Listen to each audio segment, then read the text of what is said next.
Hello everyone, स्वागत है आप सभी का टीसीएस पाठशाला के यूट्यूब चैनल पे।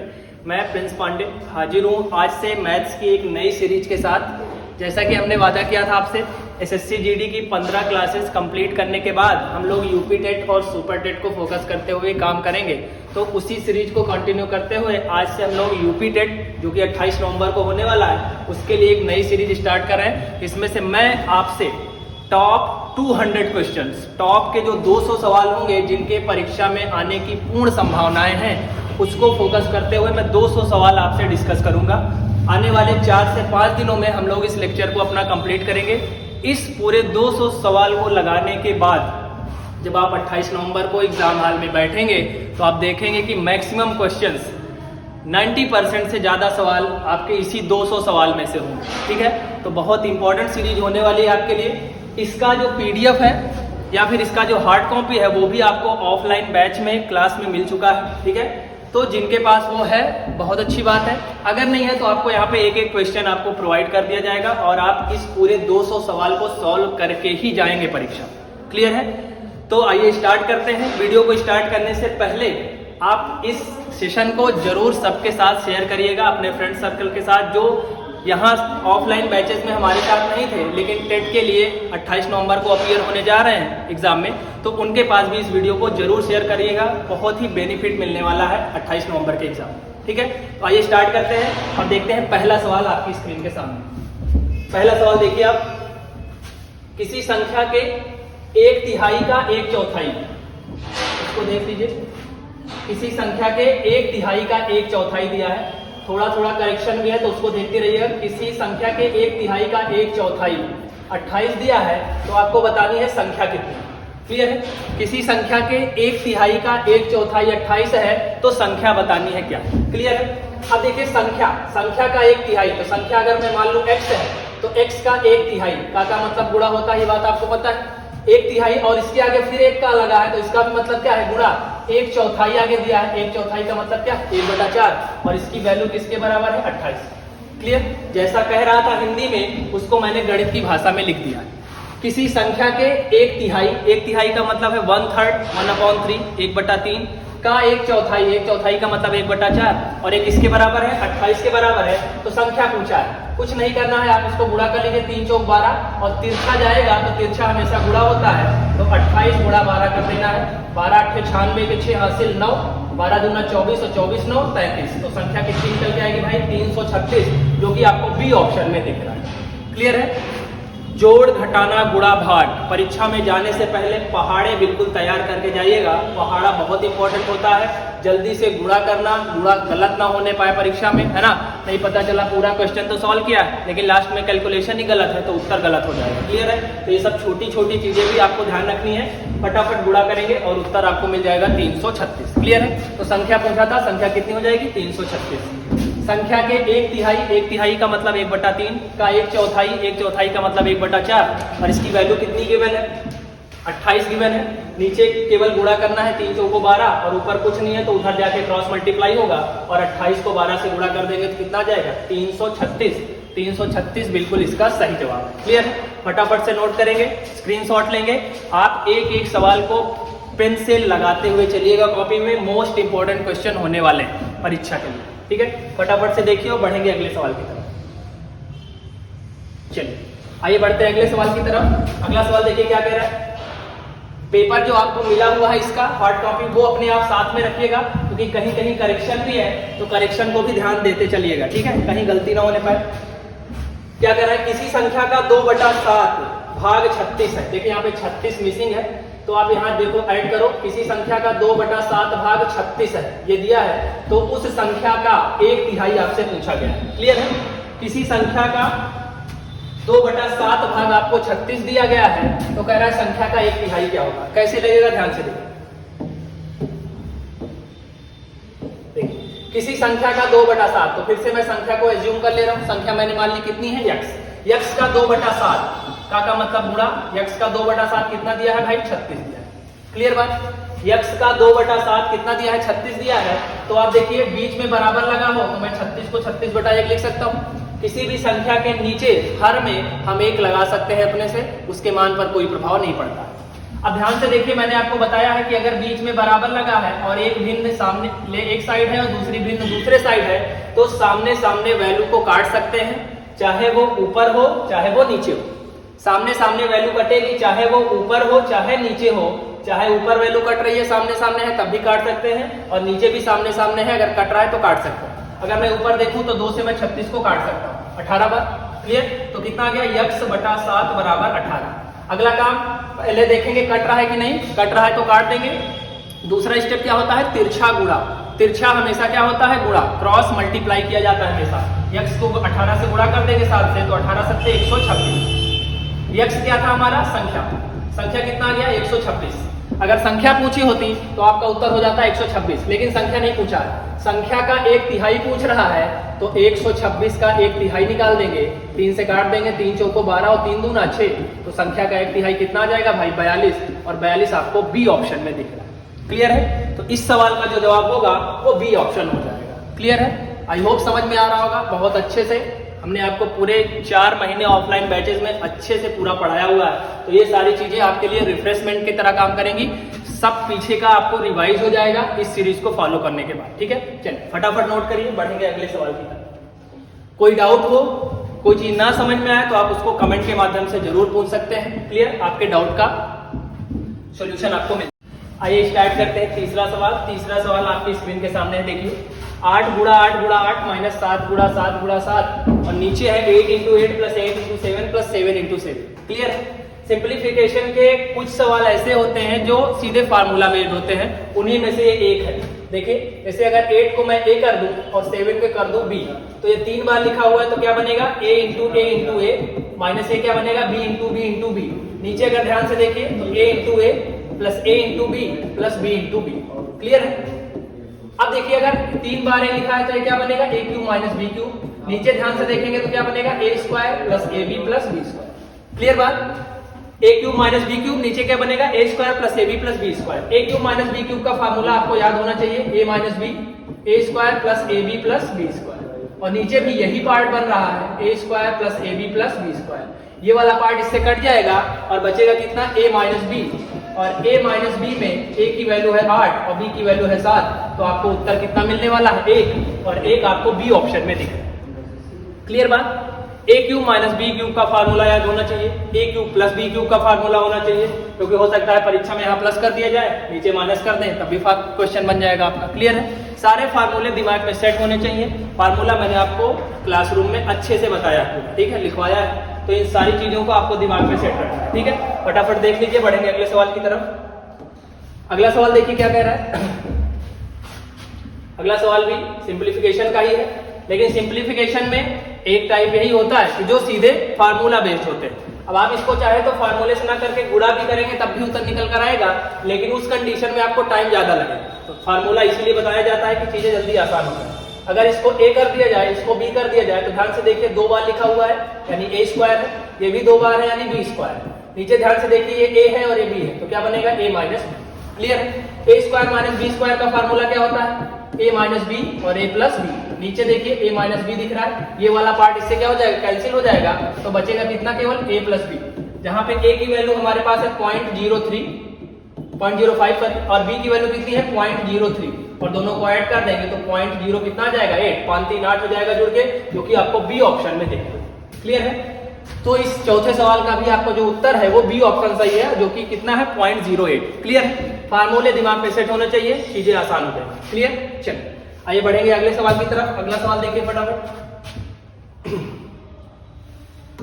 3 क्रमागत विषम, ये विषय नहीं विषम है, विषम संख्याओं में से प्रथम 2 का योग तीसरी संख्या से 5 अधिक है तो दूसरी संख्या बतानी है। इसके 2 तरीके हैं, चाहे तो आप ऑप्शन से कर ले और चाहे तो इसको लगा ले। चलिए आइए इसको लगा के दिखा देते हैं। 3 क्रमागत विषम संख्या है, हमने आपको पढ़ाते समय बताया है और आज फिर से एक बार बता रहे हैं कि सम संख्या और विषम संख्या हो हमेशा 2-2 के गैप पे होता है। सम और विषम हमेशा 2-2 के गैप पे होता है, जबकि प्राकृतिक संख्याएं हमेशा 1-1 के गैप पे चलती है। क्लियर? तो यहाँ विषम की बात किया है तो आप चाहे जो मान लीजिए, बस 2-2 के गैप पे होना चाहिए। तो मैं अगर पहली विषम संख्या x मान लूं तो दूसरी हो जाएगी x प्लस 2 और तीसरी हो जाएगी x प्लस 4। क्लियर है? ये इसमें 2 और 4 दिख रहा है, तो आपको ये बिल्कुल नहीं समझना है कि ये तो सम है, ये सम बिल्कुल नहीं है। ये सम और विषम तब तक डिसाइड नहीं होगा जब तक आप x की वैल्यू नहीं बता देते। क्लियर है? तो हम इसको सम में भी यूज कर सकते हैं और विषम में भी यूज कर सकते हैं। क्लियर है? कोई दिक्कत नहीं है, बस दो का गैप होना चाहिए। तीन क्रमागत विषम संख्याओं में से प्रथम दो का योगफल कह रहा है, तो प्रथम दो का योगफल ले लीजिए, यानी इन दोनों को जोड़ दीजिए। जोड़ देंगे तो x 2x हो जाएगा प्लस 2। क्लियर? इन दोनों को जोड़ेंगे तो x जुड़ेगा 2x और आगे आ जाएगा 2। प्रथम दो का योग तीसरी संख्या से 5 अधिक है, यानी इन दोनों के योगफल और इसमें कितने का अंतर है भाई? कितने का अंतर है? 5 अधिक है, यानी इन दोनों में 5 का अंतर। अब इसको सॉल्व कर दिया जाएगा तो माइनस से मल्टीप्लाई होगा तो माइनस अंदर आएगा तो सब माइनस कर देगा। 2x में से x गया x और x माइनस 2 = 5, तो यहाँ से मुझे x की वैल्यू कितनी मिलेगी? 5 2 7। ये माइनस 2 उधर जाएगा तो प्लस 2 हो जाएगा, तो x की वैल्यू कितनी आ जाएगी? 7। और x क्या पूछा है आपसे? दूसरी संख्या। दूसरी संख्या कितनी है भाई? x + 2। दूसरी संख्या x + 2 है और x की वैल्यू आई है 7, तो 7 को कितना हो जाएगा? 9, और 9 आपको सी ऑप्शन में देखना है। क्लियर है? तो पांचवें सवाल का सी ऑप्शन बिल्कुल सही है। सब पूछा है दूसरी संख्या बताइए, दूसरी संख्या कितनी है? 9। अब इसको हम चाहे तो इतना ना करके बाई ऑप्शन भी कर सकते थे। देखिए, अगर दूसरी संख्या 9 है जो इसका उत्तर हम लोग निकाल लिए हैं, तो आप देखिए सीधे ऑप्शन से ही इसको टिक करते हैं। अगर मैं 9 मान लेता हूं, 9 कौन सी संख्या होगी? दूसरी संख्या। तो इसके पहले क्या रहा होगा? 7 रहा होगा, क्योंकि विषम संख्या है तो 2 के गैप पे होगा। और इसके बाद क्या आएगा? 11 आएगा। आएगा कि नहीं आएगा? बिल्कुल आएगा। अब इसमें देखिए सेटिस्फाई करिए। प्रथम दो का योगफल, प्रथम दो को जोड़ दीजिए, 9 7 16, और तीसरे वाले से दोनों का अंतर 5 आना चाहिए। आप ध्यान से देखें तो घटाने पर भी 5 आ रहा है और यहाँ भी 5 ही आना चाहिए। तो बस चाहे इतना एक लाइन में कर लीजिए और चाहे इसको लगा लीजिए, ठीक, दोनों आपके हाथ में है। बस इसको लगाने के लिए आपका दिमाग एग्जाम हॉल में काम करना चाहिए, बिल्कुल सेट होने चाहिए दिमाग में चीजें कि मैक्सिमम सवाल यूपी टेट के एग्जाम में बाई ऑप्शन भी हम लोग कर सकते हैं। बाकी इसको लगाएंगे तब भी ये उत्तर आने वाला है। क्लियर है? हम लगा भी सकते हैं क्योंकि वहां पर हमारे पास पर्याप्त समय रहेगा, तो कोई समस्या नहीं, हम लगा भी सकते हैं और हम बाई ऑप्शन भी जा सकते हैं। क्लियर है? फटाफट नोट कर लीजिए दोनों तरीके। बढ़ेंगे अगले सवाल की तरफ। चलिए, कोई डाउट होगा तो आप डाउट भी पूछ सकते हैं, कोई दिक्कत नहीं है। ठीक है, जहां पे भी आपको समस्या लगे वहां आप पूछ सकते हैं। चलिए, यहाँ पे आपको इकाई अंक बताना है। ये 5 नहीं है, ये इकाई अंक है। क्लियर है? 98 25 672 की पावर 736 का इकाई अंक बताना है। इकाई अंक का कॉन्सेप्ट मैंने आपको बताया। इकाई अंक में क्या होता है? एक होता है आधार और जो उसके ऊपर लगा होता है वो होता है घात। क्लियर है? इकाई अंक में मैंने आपको बताया था कि सबसे पहले घात को 4 से भाग करना है। 4 से भाग जब आप करेंगे तो कुछ ना कुछ शेष मिलेगा। अगर शेष 1 मिलेगा तो आधार का इकाई अंक ही उत्तर होगा। अगर शेष 2 मिलेगा तो मैंने बताया था आधार का इकाई अंक की घात 2 उत्तर होगा।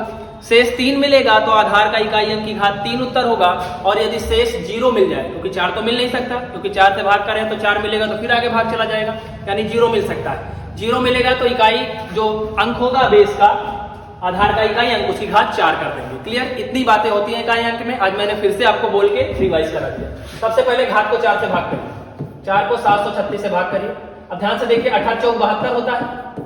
यहाँ 18 चौक 72, 1 बचेगा और ये 16, 4 चौक 16, पूरा चीज कट जाएगा, यानी शेषफल कितना आएगा आपको? यहाँ पे 0 आएगा। क्लियर है? शेषफल कितना आएगा? 0 आएगा। क्लियर? चाहे आप भाग दे लीजिए, 4 × 4, यहाँ 7 में 4 गया 3, 4 × 32, वैसे ही भाग दे सकते हैं। मैंने 73 में सीधे भाग दिया। 18 चौक 72, 1 बचेगा 16, 4 चौक 16, सब कुछ कट गया, यानी शेषफल कितना? 0।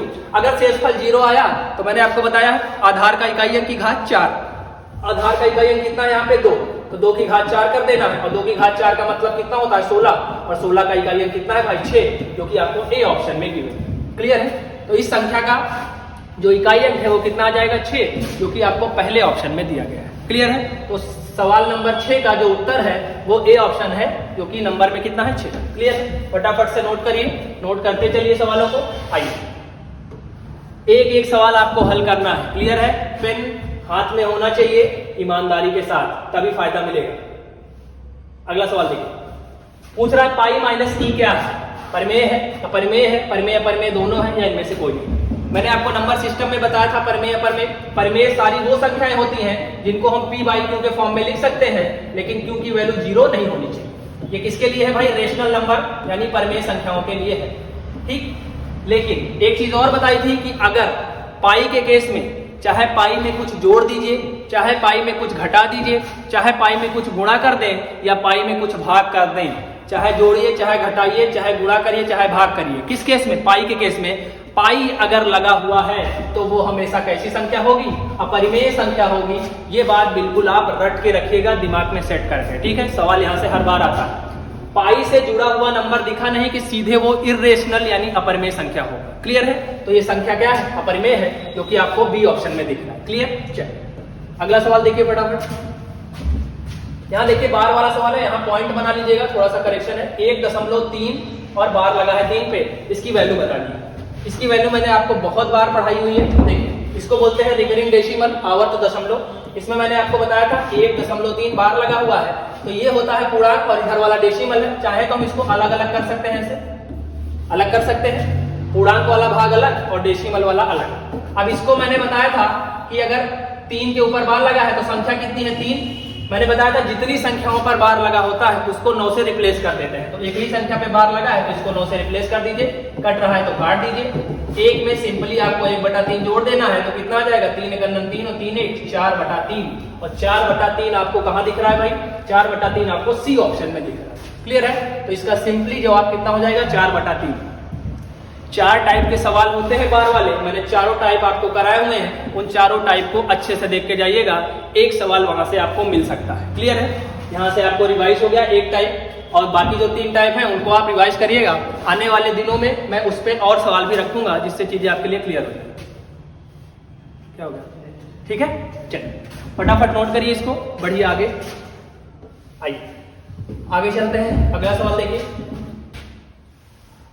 अगला सवाल आपकी स्क्रीन के ऊपर, फटाफट पेन चलाएंगे, ठीक है। सिर्फ वीडियो नहीं देखेंगे, ईमानदारी से पेन चलाएंगे, तभी फायदा होगा परीक्षा में, ये बात ध्यान रखिएगा। पढ़िए। एक परिमेय संख्या 5/19 व इसके योज्य प्रतिलोम के गुणनफल का गुणात्मक प्रतिलोम बताना है। योज्य प्रतिलोम क्या होता है? गुणात्मक प्रतिलोम क्या होता है? जिस दिन बैच बंद करने वाले थे उस दिन मैंने आपको अच्छे समझाया था। योज्य प्रतिलोम क्या होता है? किसी भी नंबर का अगर हम चिन्ह बदल देते हैं तो वो संख्या योज्य प्रतिलोम बन जाती है। जैसे अगर कोई कहे +15 का योज्य प्रतिलोम बताइए तो -15, या -15 का योज्य प्रतिलोम बताइए तो +15। किसी भी संख्या, किसी भी नंबर का योज्य प्रतिलोम बताना है तो आपको केवल उसका चिन्ह बदल देना है। प्लस है तो माइनस कर देना है, और माइनस है तो प्लस कर देना है। क्लियर बात? ये हो गई बात योज्य प्रतिलोम की। गुणात्मक प्रतिलोम में क्या होता है? केवल नंबर्स को रिवर्स कर देना है, पलट देना है। ऊपर वाला नंबर नीचे कर देना है, नीचे वाला नंबर ऊपर कर देना है। ये है गुणात्मक प्रतिलोम, ठीक है। अब आइए सवाल पे चलते हैं। देखिए सवाल क्या कह रहा है। एक परिमेय संख्या है हमारे पास 5/19। क्लियर? इसके योज्य प्रतिलोम, अगर ये 5/19 है तो मतलब ये +5/19 है, इसका योज्य प्रतिलोम क्या होगा? केवल चिन्ह बदल दीजिए बस, बाकी वही होगा, ठीक। +5/19 का योज्य प्रतिलोम क्या होगा? -5/19। योज्य प्रतिलोम के गुणनफल मतलब इसको गुणा करिए, आइए गुणा करिए, क्या आएगा देखिए। 5 को 5 से गुणा करिए, कितना आ जाएगा? 25। माइनस लगा है तो माइनस लगा दीजिए। नीचे कितना आएगा? 19 का स्क्वायर 361 होता है, ठीक। एक संख्या थी 5/19, इसका योज्य प्रतिलोम कितना आया? -5/19। इन दोनों का गुणनफल कितना आया? -25/361। गुणनफल तक पहुंच चुके हैं। आगे कह रहा है इसका गुणात्मक प्रतिलोम बताइए। गुणात्मक प्रतिलोम में केवल क्या होता है? नंबर को पलट देते हैं, माइनस अपनी जगह पे रहेगा, नीचे वाला नंबर ऊपर, ऊपर वाला नीचे, तो उत्तर कितना निकल के आएगा? -361/25। -361/25। इसको थोड़ा करेक्ट करिए, -361 है, सी ऑप्शन में आपको दिख रहा है। क्लियर है?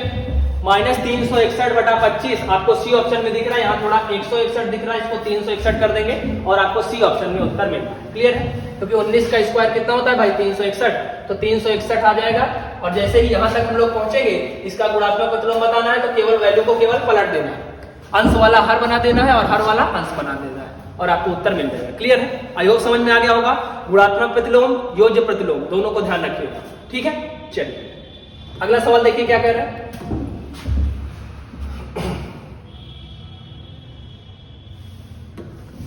1000 के परवर्ती और अनुवर्ती दोनों एक ही चीज है, बहुत ध्यान से समझ लीजिएगा, का पूर्ववर्ती बताना है। एक बात ध्यान रखिए, सक्सेसर और प्रेडिसेसर। सक्सेसर का मतलब होता है अनुवर्ती और प्रेडिसेसर का मतलब है पूर्ववर्ती। पूर्ववर्ती अगर किसी संख्या का पूछा जाता है तो हम उस संख्या में से एक घटा देते हैं, और अनुवर्ती किसी संख्या का पूछता है तो उस संख्या में हम एक जोड़ देते हैं। क्लियर है? चलिए 1000 का पूर्व अनुवर्ती बताना है, तो 1000 का अनुवर्ती क्या होगा भाई? 1 जोड़ दीजिए तो 1001 हो जाएगा। अब इस अनुवर्ती का पूर्ववर्ती बताना है, तो अनुवर्ती तो ये हो गया, इसका पूर्ववर्ती मतलब 1 घटा देंगे तो फिर वही पहुंच जाएंगे, तो यानी हमारा उत्तर कितना हो जाएगा? सी ऑप्शन 1000 आपका बिल्कुल सही जवाब होगा। क्लियर है? अनुवर्ती में एक जोड़ते हैं और पूर्ववर्ती में एक घटाते हैं। 1000 का अनुवर्ती कितना होगा भाई? तो एक जोड़ेंगे और फिर इस संख्या का पूर्ववर्ती बताना है तो इसमें से एक घटा देंगे, तो जहां थे वहीं पहुंच जाएंगे। तो इसका उत्तर जो निकल के आने वाला है वो सी ऑप्शन निकल के आने वाला है। क्लियर है? ध्यान रखिएगा, आसान सवाल है लेकिन परीक्षा में देखा जाएगा जरूर। 7 और 13 के बीच कितनी परिमेय संख्याएं हैं? ये कॉन्सेप्ट होता है, इसको याद रखिएगा। किन्हीं भी दो संख्याओं के बीच अनंत परिमेय संख्याएं और अनंत अपरिमेय संख्याएं हो सकती हैं। तो इसका उत्तर क्या आ जाएगा? डी ऑप्शन, अनंत बिल्कुल सही जवाब। क्लियर है? किन्हीं भी दो नंबर्स के बीच अनंत परिमेय संख्याएं हो सकती हैं और अनंत अपरिमेय संख्या हो सकती हैं। दोनों को याद रखिएगा, चाहे परिमेय पूछे चाहे अपरिमेय, इनफाइनाइट आंसर करना है अनंत। क्लियर? चलिए अगला सवाल देखिए। दो संख्या के योगफल और गुणनफल 11 और 18, तो इनके व्युत्क्रम का योगफल बताना है। देखिए दो संख्या हमारे पास दिया है, दो संख्या आप कुछ भी मान लीजिए, ए और बी, दो संख्या ए और बी है, इसका योग बताना है। इसका योगफल दिया गया है आपको, योगफल कितना है? 11, गुणनफल कितना दिया है? 18। ये बात हमको दी गई है, दो संख्या का योगफल 11 और गुणनफल 18। कह रहा है इन संख्या के व्युत्क्रम, व्युत्क्रम का मतलब होता है उल्टा, तो ए का व्युत्क्रम कितना हो जाएगा भाई? 1/a, और बी का व्युत्क्रम क्या हो जाएगा? 1/b। इन दोनों का योगफल पूछा है, योगफल, तो योगफल मतलब जोड़ दीजिए, जोड़ेंगे तो लासा कितना आएगा? ए बी, और ऊपर क्या आएगा? ए प्लस बी।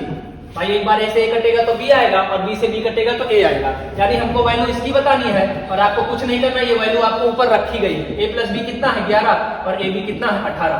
तो आपका उत्तर कितना निकल के आने वाला है? 11/18, जो कि आपको डी ऑप्शन में दिख रहा है। क्लियर है? तो 12वें सवाल का डी ऑप्शन बिल्कुल सही जवाब है। ये सवाल भी बहुत बार रिपीट हुआ, इसको अच्छे से कर लीजिएगा। योगफल दिया है 11 और गुणनफल दिया है 18। योगफल मैंने मान लिया a प्लस बी, गुणनफल मान लिया a गुणा b। क्लियर? इनके व्युत्क्रम का, तो संख्या अगर a है तो इसका व्युत्क्रम उल्टा क्या आ जाएगा? 1/a, और अगर ये संख्या b है तो इसका व्युत्क्रम कितना आ जाएगा? 1/b। दोनों का एलसीएम लेंगे ab, ऊपर आएगा a plus b। a plus b की वैल्यू है 11 और ab की वैल्यू है 18, तो उत्तर कितना आ जाएगा? 11/18। क्लियर है? आई होप समझ में आया होगा। चलिए बढ़ेंगे अगले सवाल की तरफ। अगला सवाल देखिए क्या कह रहा है। अगला सवाल देखिए, 1 से 100 तक की संख्या में कितने शून्य हैं, कितने जीरो हैं, ये बताना है। दो चीजें होती हैं यहाँ पे, समझिएगा नहीं गलती कर जाओगे। एक होता है कि 1 से 100 तक की संख्या के गुणनफल में कितने जीरो होते हैं, वो मैंने आपको बताया है नंबर सिस्टम में कि जीरो बनाने के लिए हमेशा 2 और 5 देखते हैं, क्योंकि 2 और 5 का जब गुणा होता है तभी जीरो बनता है। उसमें से भी जिसकी संख्या कम बार आती है उतने ही जीरो मिलते हैं, वो अलग कॉन्सेप्ट है। लेकिन यहाँ पर आपको गुणनफल कहीं नहीं दिया गया है, समझिएगा नहीं गलती होने का चांस है। केवल ये कह रहे हैं कि 1 से 100 तक में कितने जीरो हैं, तो 1 से 100 तक की संख्या लिखनी पड़ेगी, जीरो ढूंढना पड़ेगा। तो सीधी सी बात है 1 से 100 तक पूरा तो लिखना नहीं है, क्योंकि जीरो कहां से स्टार्ट होता है? 10 से।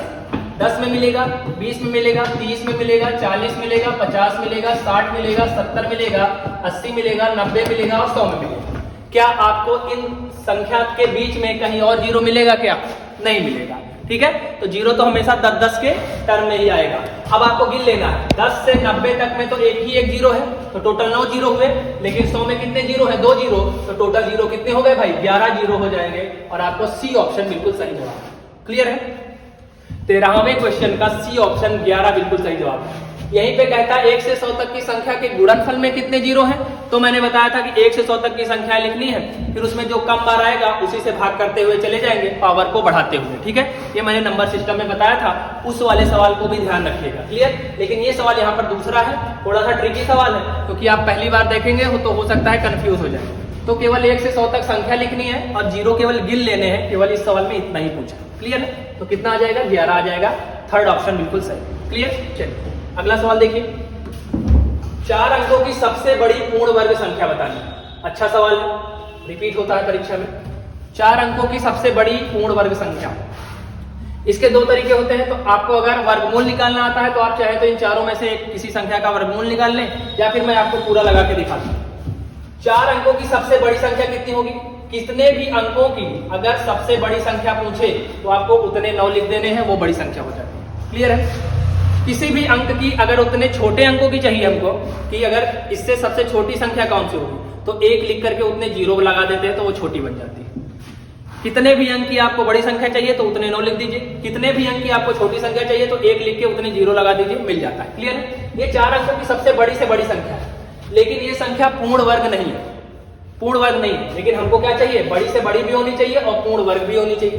तो क्या करेंगे, इसका वर्गमूल निकालेंगे भाग विधि से। भाग विधि में क्या होता है, 2 2 का बनाते हैं पेयर। क्लियर। अब देखिए यहाँ पे भाग ले जाएंगे, 9 9 81।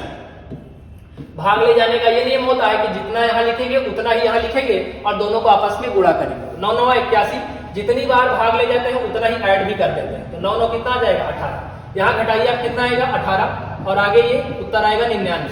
ध्यान रखिएगा, वर्गमूल निकालते समय जो नंबर उतारते हैं हम लोग, हमेशा पेयर के फॉर्म में उतरता है। एक नंबर कभी नहीं उतरेगा, हमेशा जोड़े में उतरेगा। क्लियर।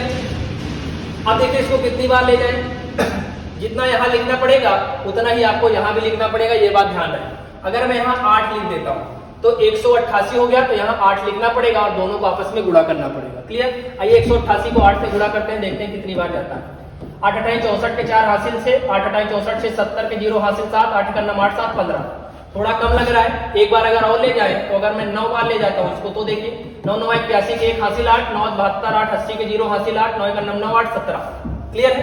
तो यानी मुझे कितनी बार ले जाना पड़ेगा, 9 बार। तो यहाँ पे जो आपने 8 लिखा है इसको क्या कर देना, 9 कर देना। क्लियर है, 9 कर दीजिए इसको। तो 9 बार ले जाएंगे तो यहाँ भी आपको कितना लिखना पड़ेगा, 9 लिखना पड़ेगा। जितनी बार ले जाएंगे उतना ही लिखना पड़ेगा। और आया कितना है 9 से गुणा करने पे, 1701। 1701 हटा दीजिए यहाँ पे, 9 में से 1 गया 8, यहाँ बचेगा 9 और 8 में 7 गया 1। क्लियर है। अब ये 198 बच गया। अब यहाँ 9 बार ले गए तो 9 ऐड भी करेंगे तो कितना आ जाएगा, 198। अगर यहाँ से आप अगर यहाँ एक बार भी ले जाते हैं तो ये तुरंत 1981 हो जाएगा, जबकि यहाँ पर आपके पास बचा केवल कितना है, 198। इसका मतलब है कि अब आगे भाग नहीं जाएगा, अब आगे भाग नहीं जाएगा। अब यहां से देखिए आपको पूर्ण वर्ग संख्या बतानी थी। अब आप सोचिए कि अगर कोई संख्या पूर्ण वर्ग होगी तो इसका मतलब है उसका पूरा पूरा वर्गमूल निकलेगा, यानी उसमें कुछ भी शेष नहीं बचना चाहिए। लेकिन यहाँ तो शेष बच रहा है। अगर यही 198 ना होता, पूरा पूरा कट गया होता, तो वही उसका वर्गमूल हो जाता, तो यानी ये पूर्ण वर्ग संख्या हो जाती। लेकिन इतना यहाँ बच रहा है, इसका मतलब है जो बच रहा है उसी को अगर संख्या से घटा दें तो जो बची हुई संख्या होगी वो क्या होगी, पूर्ण वर्ग होगी। तो इसमें से घटा दीजिए आप फटाफट। संख्या में से जितना शेष बच रहा है उसको घटा देंगे तो उत्तर मिल जाएगा। 9 में से 8 गया 1, 9 में से 9 गया 0, 99 में से 1 गया 98, 9801, जो कि आपको बी ऑप्शन में दिख रहा है। ये 4 अंकों की सबसे बड़ी और पूर्ण वर्ग संख्या है। क्लियर है। परफेक्ट स्क्वायर नंबर है 9801, जो कि 4 डिजिट का ग्रेटेस्ट नंबर है। क्लियर है। 4 अंकों की सबसे बड़ी संख्या है जो कि पूर्ण वर्ग है। क्लियर है। इसका ये तरीका है, इसको ध्यान रखिएगा, परीक्षा में जरूर रिपीट होगा इस टाइप का क्वेश्चन। क्लियर। चलिए अगले सवाल पे बात करते हैं, फटाफट से देखिए अगला सवाल, फटाफट से उत्तर देते रहिए, पेन चलाते रहिए। क्लियर है। पेन चलाना इंपॉर्टेंट है, कंपलसरी। पेन नहीं चलाएंगे तो कुछ भी फायदा नहीं होगा, ये बात ध्यान रखिएगा। कह रहा है ये संख्या 6 से विभाजित है तो एक स्थान में सबसे बड़ा 6 से विभाजित। 6 से विभाजित का कोई डायरेक्ट नियम नहीं है, लेकिन हमने बताया था आपका जो संख्या 2 से भी कटे, 3 से भी कटेगी तो वो संख्या 6 से पक्का कटेगी। क्लियर है। 6 से कोई संख्या कटने के लिए वो संख्या 2 से भी विभाजित होनी चाहिए और 3 से भी विभाजित होनी चाहिए। अब यहाँ पे नंबर है, नंबर उतार लीजिए, 625315158। क्लियर है। इसी ए के प्लेस पे हमको नंबर लिखना है और वो भी सबसे बड़ा है। क्लियर। अगर इस संख्या को 2 से विभाजित करना है तो 2 से विभाजित होने का नियम क्या होता है, यदि किसी संख्या का इकाई अंक या तो 0 हो या तो सम संख्या हो। सम संख्या में क्या क्या हो सकता है, 2 4 6 8, जो 2 से कटेगा वही सम संख्या है। मुझे यहाँ पे सबसे बड़ा रखना है, तो सबसे बड़ा है मुझे 2 के पास 2 रखने के लिए, यहाँ पे 2 से काटने के लिए 5 टाइप के नंबर है मेरे पास, लेकिन मुझे क्योंकि सबसे बड़ा चाहिए तो मैं सबसे बड़ा ही चेक करूंगा। 0 रखना तो बेवकूफी हो जाएगी, क्योंकि 0 तो छोटा है सबसे, मुझे सबसे बड़ा चाहिए तो मैं कहां से स्टार्ट करूंगा, 8 से। अब अगर मैं यहाँ पे 8 रख देता हूं तो ये संख्या 2 से तो कट जाएगी, क्योंकि इसके लास्ट में 8 सम संख्या आ गई। लेकिन सिर्फ 2 से काटने से काम नहीं चलेगा, 3 से भी कटना चाहिए। 3 से कटने का नियम क्या होता है, सारी संख्याओं को अलग अलग जोड़िए। अगर वो 3 से कट रहा है तो पूरा पूरा नंबर 3 से डिविजिबल हो जाएगा। आइए जोड़ लेते हैं। 6 2 8, 8 5 13, 13 3 16, 16 2 18, 18 9 27, 27 1 28, 28 5 33, 33 8 हो जाता है 41। 41 तो 3 से कटता ही नहीं है, 41 तो 3 से कटता ही नहीं है, तो यहां से तुरंत क्या हो जाएगी, कंडीशन आपकी कट जाएगी। यानी हम यहाँ पर 8 नहीं रख सकते। बात समझ में आ रही है ना। 8 क्यों नहीं रख सकते हैं, क्योंकि 2 से तो कट रहा है लेकिन 3 से नहीं कट रहा है। 8 अगर कैंसिल हो गया तो अगला नंबर किसका आएगा, 6, तुरंत 6 रख देंगे। 6 रख रहा है तो 2 से तो कटेगा ही, तुरंत जोड़ लीजिए। अगर ये संख्या 3 से भी कट रही है तो यही उत्तर हो जाएगा। 6 2 8, 8 5 13, 13 3 16, 16 2 18, 18 9 27, 27 1 28, 28 5 33, 33 6 39 और 39 3 से कटता है। 39 3 से कटता है, यानी दोनों कंडीशन फॉलो हो रही है। तो हम यहाँ पे क्या रखेंगे, सबसे बड़ा नंबर 6 और 6 आपको बी ऑप्शन में दिखे। क्लियर है? तो 15वें सवाल का बी ऑप्शन बिल्कुल सही जवाब हो जाएगा। क्लियर है? इस सवाल को ध्यान रखिएगा, बहुत इंपॉर्टेंट सवाल है ये। इस टाइप के सवाल परीक्षा में 99.99% पक्का है कि आएगा। क्लियर है? इस तरह के सवाल जरूर ध्यान रखिएगा नंबर सिस्टम में जो विभाजिता के नियम पे है। क्लियर है? 8 नहीं रख सकते क्योंकि 8 3 वाली कंडीशन को फॉलो नहीं कर रहा था। तो अगला नंबर किसका हम रखेंगे, 6 का, और 6 पे सेटिस्फाई कर रहा है दोनों नंबर, तो 6 इसका बिल्कुल सही जवाब हो जाएगा। क्लियर है? आई होप समझ में आया होगा। चलिए अगले सवाल पे देखिए। यहां पे देखिए क्या कह रहे हैं, 96 के सभी धनात्मक गुणनखंडों का योगफल पूछ रहा है। सभी धनात्मक गुणनखंड क्या होता है, ये संख्या जो है ये कितनी संख्याओं से कट सकती है, वही इसका गुणनखंड है। जितना भी नंबर है जिससे कट जाए कोई संख्या तो वही उसका गुणनखंड है। जैसे कह दिया जाए 4 के गुणनखंड बताइए, तो 4 कितनी संख्याओं से कटता है भाई, कोई भी संख्या 1 से तो जरूर कटती है, 2 से भी कटता है और 4 से भी कटता है। तो 4 के कितने गुणनखंड है, 3। क्लियर? इस तरह मुझे 96 के गुणनखंड बताने हैं और जो भी इसका नंबर आएगा उसी को सबको जोड़ देना है, तो मुझे क्या मिल जाएगा, योगफल। अब आइए ध्यान से देखिए, एक भी नंबर छूटे ना पाए। 96 1 से कटेगा, बिल्कुल कटेगा, 2 से भी कटेगा क्योंकि लास्ट में 6 है, 3 से भी कटेगा क्योंकि 9 6 15 हो रहा है, 4 से भी कटेगा, 5 से नहीं कटेगा क्योंकि लास्ट में 6 है, 7 से नहीं कटेगा, 8 से कटेगा, 12 8 96 होता है, 9 से नहीं कटेगा, 10 से नहीं कटेगा, 11 से नहीं कटेगा, 12 से कटेगा, 12 8 96। पहाड़ा बिल्कुल तैयार होना चाहिए जिससे तुरंत चीजें दिमाग में आए। 14 चौको 56 होता है, 14 पंजे 70, 14 छंग 84, 14 7 98 हो जाता है, नहीं कटेगा। फिर आएगा 15, नहीं कटेगा, 16 16 छक्का 96 होता है, कटेगा। 17 से नहीं कटेगा, 18 से नहीं कटेगा, 19 से नहीं कटता है, 20 से नहीं, 21 से नहीं, 22 से नहीं, 23 से नहीं, 24 से कटता है, 24 चौको 96, 24 कटेगा। 25 से नहीं कटेगा, 26 नहीं कटेगा, 27 नहीं कटता क्योंकि ये सब विषम संख्या है, जबकि यहाँ पे लास्ट में सम चाहिए इसीलिए कट रहा है ये सब। 32 कटेगा, 32 3 96 होता है, 32 से कटेगा। क्लियर बात? उसके बाद किससे कटेगा, 48 से कटेगा क्योंकि 48 का डबल होता है 96 और लास्ट में 96 से तो कटेगा। ठीक है? तो आई होप इतनी संख्याएं होंगी जो 96 के गुणनखंड है। क्लियर है? कुछ नहीं करना है, केवल कितने से कटेगा यही देख लेना है और सबका योगफल बताना है, तो फटाफट जोड़ देना। जोड़ दीजिए, 2 1 3 3 3 6 6 4 10 10 8 18 18 12 30 30 10 40 6 46 46 में 20 जोड़ेंगे 66, 4 और जोड़िए 70, 70 में 30 जोड़िए 100, आगे 2 और जोड़िए 102, 102 में 48 जोड़िए 150 और 150 में 96 जोड़िए 150 में 96, 6 9 5 14 1 1 2 246 246 ऑप्शन में कहीं नहीं दिख रहा है अभी एक आध नंबर ऐसा है जो कि आपसे मिस हो रहा है, उसको ढूंढिए जल्दी। 1 2 3 4 4 के बाद 16 छक्का 96, यहाँ पे देखिए 6 छूट गया है, 6 छूट गया है, ठीक, 6 भी छूट गया है, 16 छक्का 96, 6 भी कटेगा यानी 6 और जोड़ दीजिए तो नंबर कितना आ जाएगा 252 और 252 आपको बी ऑप्शन में दिखे। क्लियर है?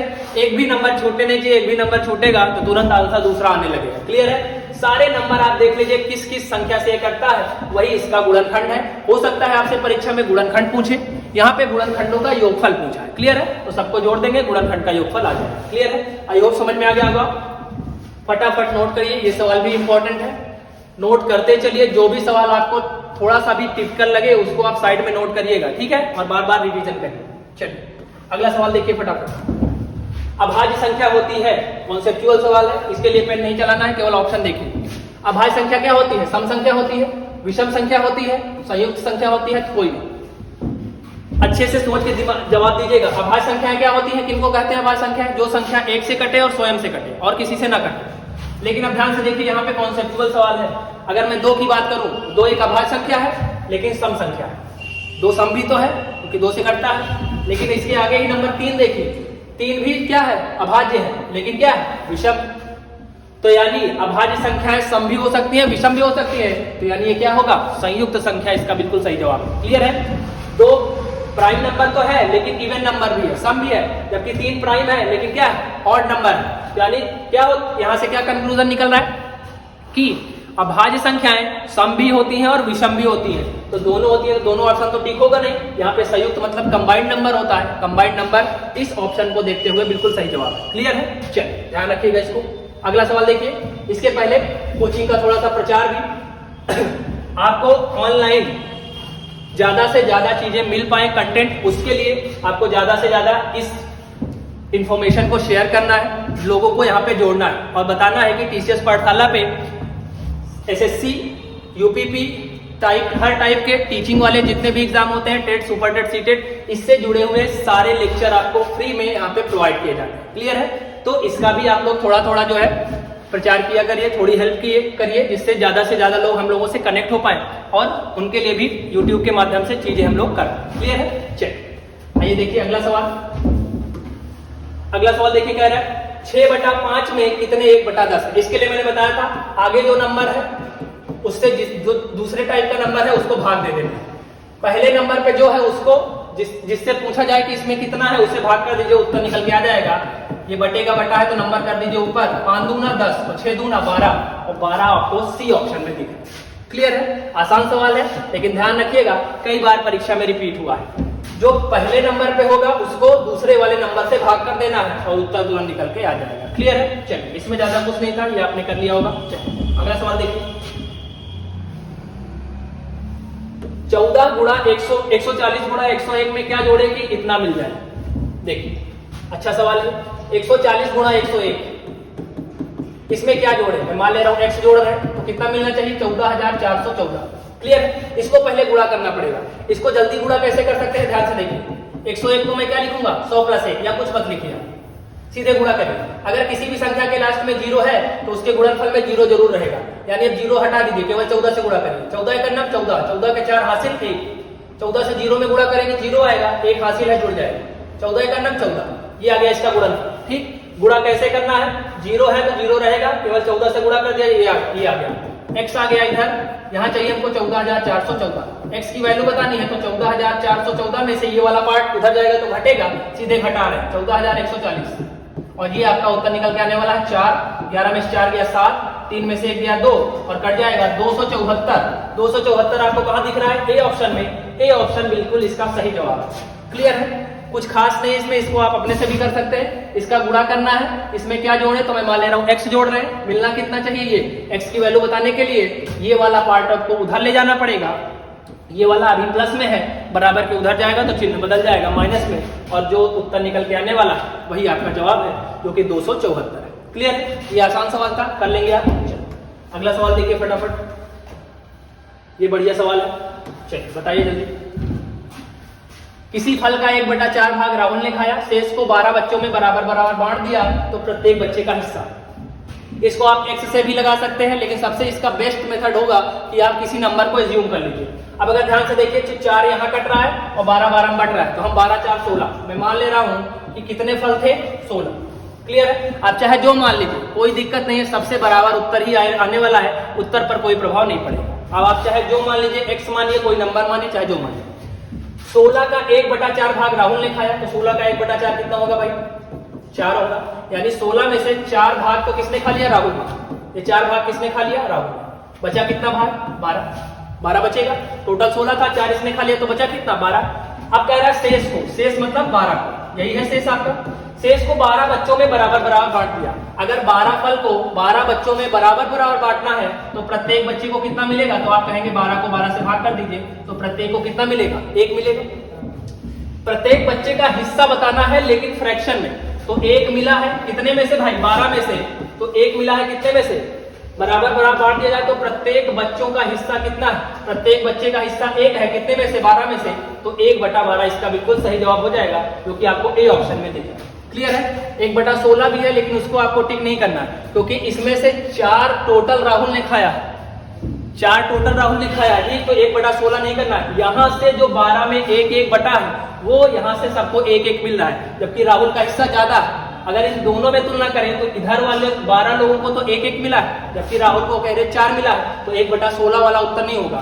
केवल कितने में से पूछा है कि प्रत्येक को जो बराबर बराबर मिला है उसमें से प्रत्येक का हिस्सा कितना है, तो 1 मिला है कितने में से, 12 में से, तो फ्रैक्शन में वैल्यू कितनी हो जाएगी, 1/12, जो कि आपको ए ऑप्शन में दिख रहा है। क्लियर? चलिए आगे अगला सवाल देखिए। ये सवाल भी अच्छा सवाल, इस तरह के सवाल भी रिपीट होते हैं हर बार। विभाजन के एक प्रश्न में रवि ने 3 के स्थान पर 8 से भाग दे दिया और उत्तर 15 प्राप्त किया, तो सही उत्तर बताना है।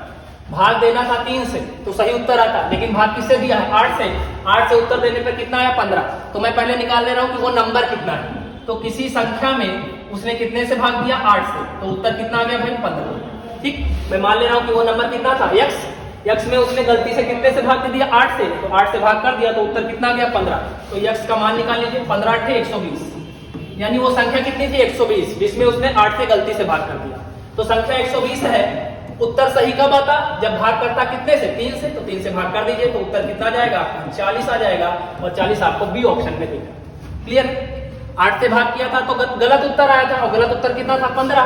तो इसकी सहायता से मैंने वो नंबर फाइंड कर लिया कि वो नंबर था कितना। तो नंबर कितना था 120, और अगर 120 में मैं 3 से भाग करूंगा तो उत्तर कितना निकल के आएगा 40।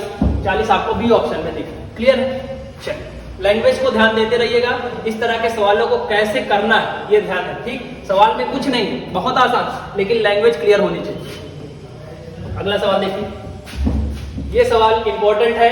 एक सवाल यहाँ से फिक्स ही है, हर बार आता है। 3 की घात 98 को 5 से भाग देने पर शेषफल कितना है। भाग देने में मैंने आपको बताया था, जिस भी संख्या से भाग देते हैं यहाँ पर जो घात है वहां पे कुछ ऐसा सेट करिए कि ये दिखने लगे। सीधा सा एक ही फंडा है बस, और कुछ नहीं। जिससे भाग दे रहे हैं बड़ी संख्या में घात में कुछ ऐसा सेट करिए कि जिससे भाग दे रहे हैं वो दिखने लगे। अब ध्यान से देखिए, 3 की घात 98 भाग कितने कर रहे हैं 5 से।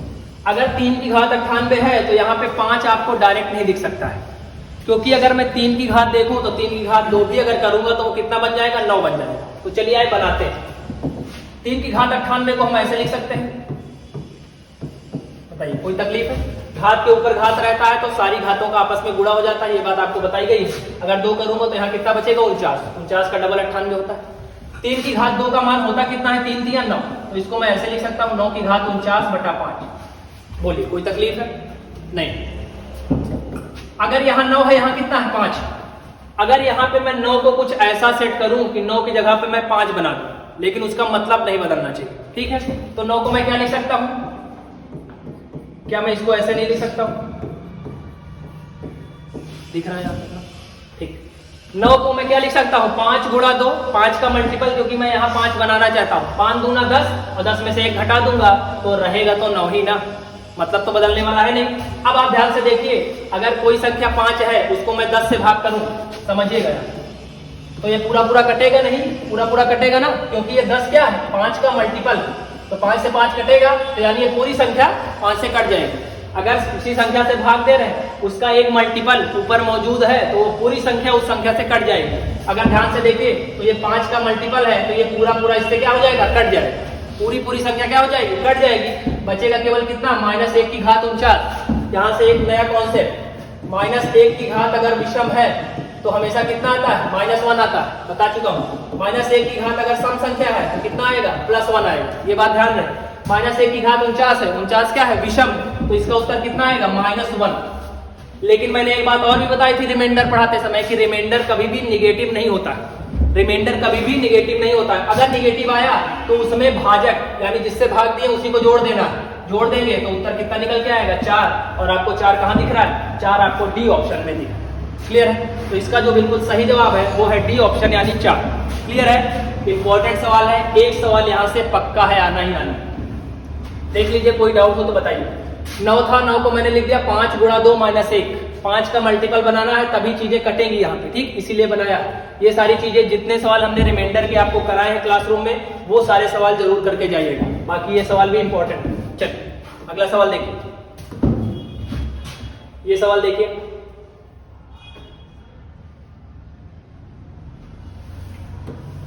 थ्री 4 - x लेस देन और इक्वल टू 4x + 5।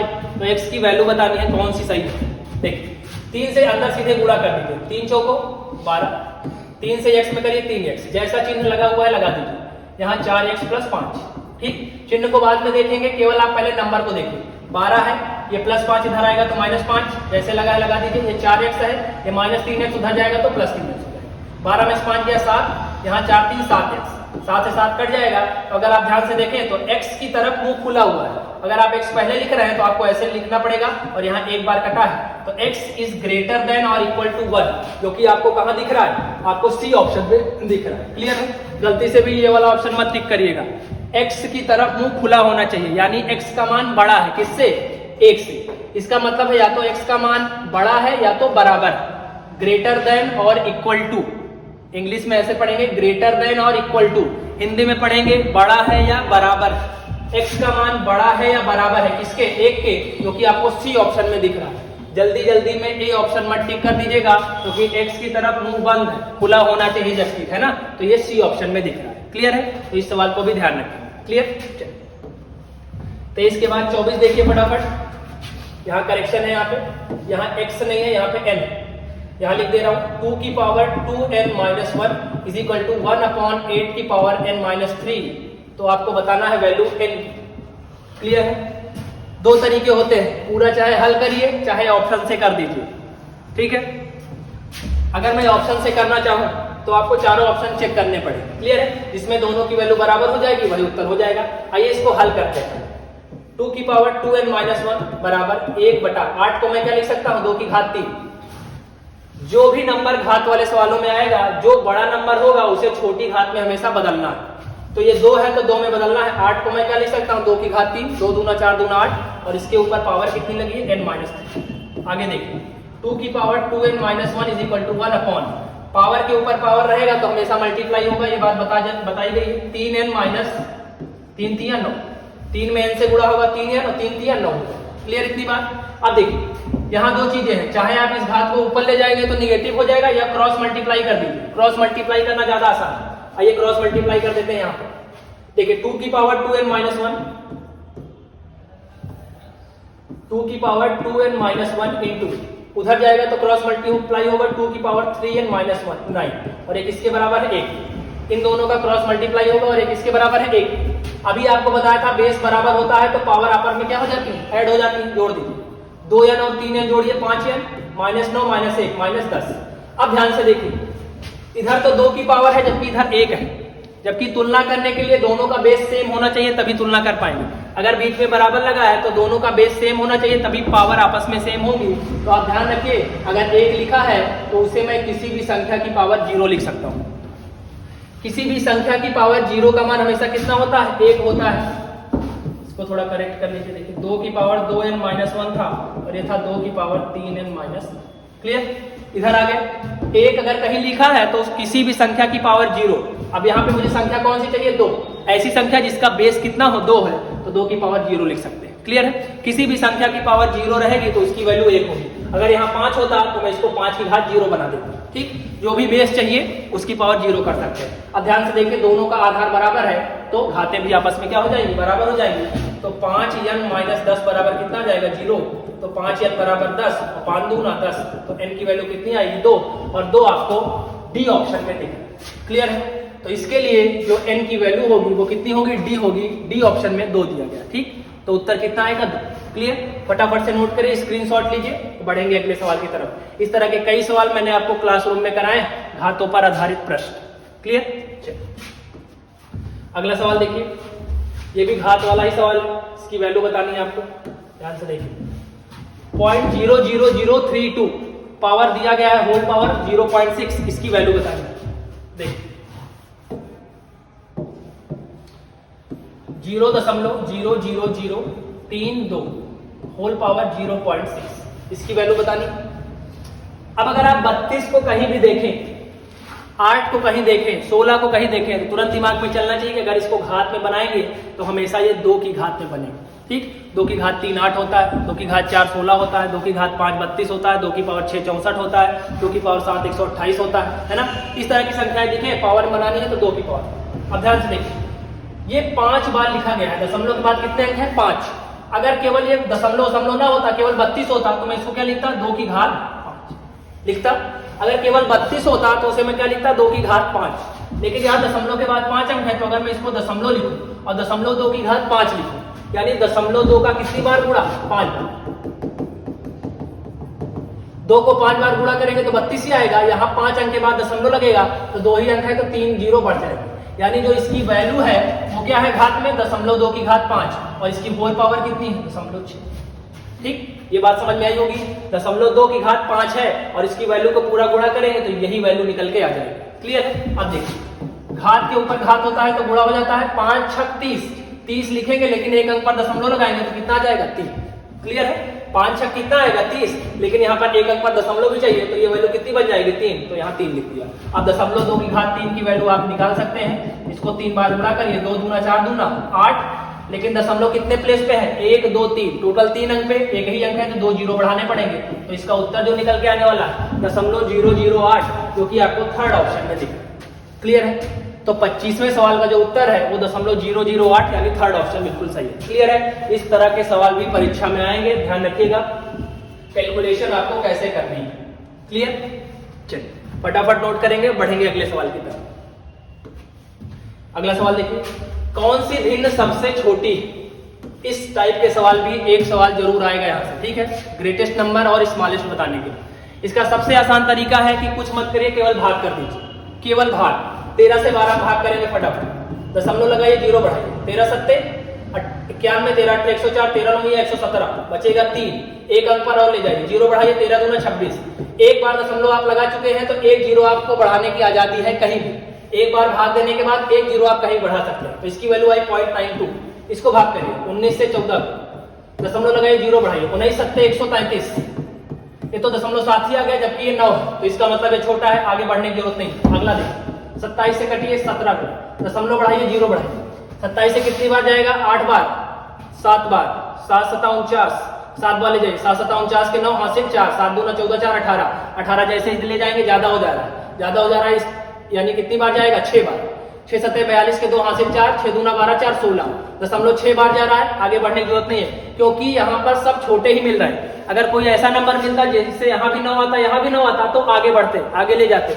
लेकिन पहले ही छोटा मिल रहा है तो आगे बढ़ाने की जरूरत नहीं है। 26 से 25 को भाग करिए, दशमलव लगाइए, जीरो बढ़ाइए, 26 से कितनी बार ले जाए कि 250 से ज्यादा ना जाए। देखिए अगर इसको 8 बार ले जाए तो 8 दूना 16, 8 छंग 48, 8 बार ले जाइए, 8 छंग 48 के 8 हासिल 4, 8 दूना 16, 16 4 20, 9 बार ले जा सकते हैं, 9 बार ले जाइए, इसको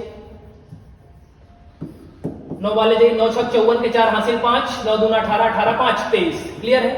और 234, और ये 0.9 बार जा रहा है, जबकि यहाँ मुझे सबसे छोटा चाहिए, तो 9 वाले को तो देखना ही नहीं, क्योंकि 9 वाला तो बड़ा है, मुझे चाहिए छोटा वाला। छोटा वाला यहाँ केवल 6 वाला दिख रहा है, 6 वाला सी ऑप्शन में है, तो सी ऑप्शन में टिक करके आगे बढ़ जाऊंगा। क्लियर है? अगर इसी सवाल में बड़ा पूछा होता तब मुझे यहाँ 0.9 यहाँ भी दिख रहा है, 0.9 यहाँ भी दिख रहा है, तो इसे एक प्लेस पर और आगे ले जाते, फिर यहाँ तुलना करते कि 2 आ रहा है या फिर इससे आगे आता तो बड़ा निकलता, लेकिन मुझे बड़ा निकालना ही नहीं है, तो मुझे आगे जाने की आवश्यकता नहीं है, क्योंकि मुझे सबसे छोटा ढूंढना है, तो सबसे छोटा तो यहाँ 6 ही दिख रहा है, और 6 सी ऑप्शन वाला सवाल है। क्लियर है? तो सी ऑप्शन इसका बिल्कुल सही जवाब होगा। क्लियर है?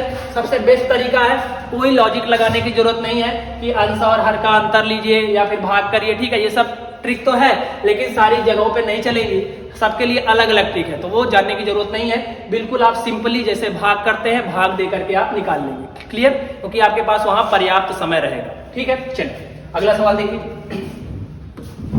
27 -5/7 से क्या घटाएं कि उत्तर -2/3 आ जाए। देखिए -5/7 से क्या घटाएं, घटाना है तो मैं मान ले रहा हूं x घटा रहा हूं। क्लियर है? और उत्तर कितना आना चाहिए? -2/3। x की वैल्यू बतानी है, माइनस को उधर भेजिए, नंबर इधर लगे, -5/7 नंबर माइनस में इधर आएगा तो प्लस में हो जाएगा, और ये -x उधर जाएगा तो प्लस x। लासा ले लीजिए, 7 × 21, 7 से 21 में भाग देंगे 3 बार जाएगा, 3 × 5 = 15, और 3 से 21 में भाग देंगे 7 बार जाएगा, और 7 × 2 = 14। x की वैल्यू निकल के आने वाली है आपकी -15 + 14, 1 - 1 प्लस तो हमेशा घटेगा, 15 में से 14 गया 1, चिन्ह उसका आएगा जिसका नंबर बड़ा होता है, 15 बड़ा है उसका चिन्ह माइनस है, -1 नीचे कितना आएगा 21, -1/21 बिल्कुल सही जवाब है, जो कि आपको बी ऑप्शन में दिखा। क्लियर है? तो इसका उत्तर कितना जाएगा? B option -1/21। क्लियर है? कुछ करना नहीं था, जैसा करा वैसा ही कर देना है, बाकी घटाना है सिंपली बस। क्लियर है? चलिए नोट करेंगे, बढ़ेंगे अगले सवाल की तरफ। अगला देखिए, 5000 रुपए का 8% छमाही दर से 6 महीने का साधारण ब्याज बताना। क्लियर है? साधारण ब्याज बताना है। साधारण ब्याज का सिंपली फार्मूला याद रखना है। साधारण ब्याज बराबर क्या होता है? मूलधन गुणा दर गुणा समय बटा 100, principal into rate into time divided by 100। 5000 रुपए जमा किए हैं, 500 रुपए, तो 500 रुपए मूलधन हो गया। 8% छमाही, 8% छमाही दर है, यानी छमाही लेना है और 8% है। ध्यान रखिएगा, अगर यहीं पे 8% छमाही ना देकर के 8% वार्षिक दिया होता और छमाही साधारण ब्याज पूछता तो रेट को आधा करना पड़ता, लेकिन यहाँ रेट आधा करने की आवश्यकता नहीं है क्योंकि छमाही दर पहले से ही दिया है तो रेट पूरा 8 रख देना। वार्षिक कहा होता तब आधा करते और 6 महीने का बताना है तो 6 महीने मतलब पूरा एक बार ही बढ़ेगा, तो यहाँ 1 रखना है, पूरा 6 मत रख दीजिएगा। 6 तब रखते जब वार्षिक दिया होता तो 6/12 करते तो वर्ष में जाता। ठीक, चीजों को समझिए, 6 महीने टाइम है और छमाही इधर है, यानी पैसा केवल कितनी बार बढ़ेगा, 1 बार, और केवल यहाँ पे 100 से भाग कर देना है, 0 0 खत्म, 8 5 40, तो 40 रुपए आपको ब्याज मिलेगा जो कि आपको डी ऑप्शन में दिखेगा। क्लियर है, तो डी ऑप्शन इसका बिल्कुल सही जवाब है, ध्यान रखिए। क्लियर, चलिए अगला सवाल देखिए। अगला सवाल आपकी स्क्रीन के सामने, कोई धन 8 वर्ष में 2 गुना हो जाता है तो 24 वर्ष में कितने गुना हो जाएगा। यहाँ पे ये नहीं दिया है कि साधारण ब्याज का है कि चक्रवृद्धि ब्याज का है, तो ध्यान रखिएगा, जहां पे साधारण ब्याज चक्रवृद्धि ब्याज क्लियर नहीं होगा वहां हमेशा साधारण ब्याज ही माना जाता है। क्लियर है, साधारण ब्याज में 2 बार गुना होता है तो उसके लिए मैंने आपको ट्रिक बताई थी, T1/T2 बराबर N1 - 1/N2 -, ये चीजें बिल्कुल रटी होनी चाहिए। T1/T2 बराबर N1 - 1/N2 -1। T1 क्या है, पहला टाइम, T2 क्या है, दूसरा टाइम, N1 क्या है, पहले समय में कितना गुना, और N2 क्या है, दूसरे समय में कितना गुना। रख दीजिए, उत्तर आ जाएगा। T1 मतलब 8 वर्ष, 8 वर्ष में 2 गुना हो रहा था तो 2 में से 1 गया, 1। कह रहा है कितने, 24 वर्ष में, तो T2 की वैल्यू 24 है, कह रहा है कितने गुना हो जाएगा, N2 की वैल्यू 5 करना। 8 × 9 8, 8 × 24, तिरछा गुना कर दिया, तो N2 - 1 बराबर 3 से अंदर गुना करिए, 3 × 9 3। क्लियर है, और N2 की वैल्यू कितनी आ जाएगी, 3 में -1 यानी 3 में 1 जोड़ेंगे, कितना आ जाएगा, 4 गुना हो जाएगा, और 4 गुना आपको कहीं नहीं दिख रहा है तो नन ऑफ दीज टिक कर देंगे। क्लियर है, डी ऑप्शन इसका बिल्कुल सही जवाब है। एक बार और देख लीजिए, 8 × 9 8, 8 × 24, 3 × 9 3, N2 - 1 में गुणा होगा तो ये आ जाएगा, और N2 की वैल्यू 3 1 4, बिल्कुल सही है। क्लियर, तो नन ऑफ दीज बिल्कुल सही हो जाएगा। अगर उत्तर आएगा तो उत्तर कितना आएगा, यहाँ पे 4 गुना हो जाएगा। क्लियर है, 8 वर्ष में 2 गुना होगा तो 24 वर्ष में कितना हो जाएगा, 4 गुना होगा। क्लियर है, सिंपल इंटरेस्ट में जब 2 बार गुना होता है तो ये फार्मूला लगाते हैं, ट्रिक लगाते हैं, ध्यान रखिएगा। T1/T2 = N1 - 1/N2 -1। क्लियर है, चलिए अगला सवाल देखिए। खत्म, चलिए तो आज हमारे पास इतने ही सवाल थे। कितने सवाल हो गए हमारे पास, 29 सवाल, 1 से लेकर 29 सवाल आज हम लोगों ने कंप्लीट कर लिए। कल की वीडियो में आएंगे तो इससे ज्यादा क्वेश्चन करेंगे, कल हम हो सकता है 40 या 50 क्वेश्चन करें। ठीक है, तो इसी तरह से 4 से 5 लेक्चर के माध्यम से हम लोग पूरे टॉप 200 पूरे 200 सवालों की लिस्ट पूरी कर लेंगे। क्लियर है, आपके पीडीएफ में तो 170 सवाल ही हैं, उसको कंप्लीट करने के बाद कुछ और एक्स्ट्रा सवाल भी हैं हमारे पास जो हम यहाँ पे यूट्यूब के माध्यम से आप तक पहुंचा देंगे, उसको आप देख करके जाइएगा। ठीक है, तो ये कैसा लगा सेशन बताइएगा जरूर, पसंद आया होगा तो वीडियो को लाइक कर दीजिएगा और इस वीडियो को ज्यादा से ज्यादा लोगों तक शेयर करिएगा, जिससे जो आपके फ्रेंड सर्कल में लोग हैं वो भी इसका बेनिफिट ले सके। क्लियर है, एक बार फिर से आप इसको देख लीजिए। हमारे जो टेलीग्राम चैनल है, टेलीग्राम चैनल जो है वो TCS पाठशाला है, उसको भी आप ज्वाइन कर सकते हैं, जिससे आपको इस लेक्चर का PDF भी मिल जाएगा। क्लियर है, वहां पे PDF भी डलवा दिया जाएगा, तो आप उस टेलीग्राम चैनल को भी ज्वाइन करेंगे। उसके बाद ये जो है आपका यूट्यूब चैनल का नाम है TCS पाठशाला। जो भी फ्रेंड को आप यहाँ पे वीडियो शेयर करेंगे तो उसे लिंक तो आप प्रोवाइड करेंगे ही, आप चैनल का नाम भी बताएंगे TCS पाठशाला, जिससे वो वहाँ पे यूट्यूब के माध्यम से इसको सर्च कर सके और यहाँ पे पहुंच सके। चैनल को सब्सक्राइब कर लेना है और साइड में एक बेल आइकन बनी होती है घंटी टाइप की, उसे प्रेस कर देना है, जिससे कोई भी वीडियो आए तो आप तक उसका नोटिफिकेशन पहुंच सके। क्लियर है, तो मिलेंगे कल की क्लास में शाम 7 बजे ही।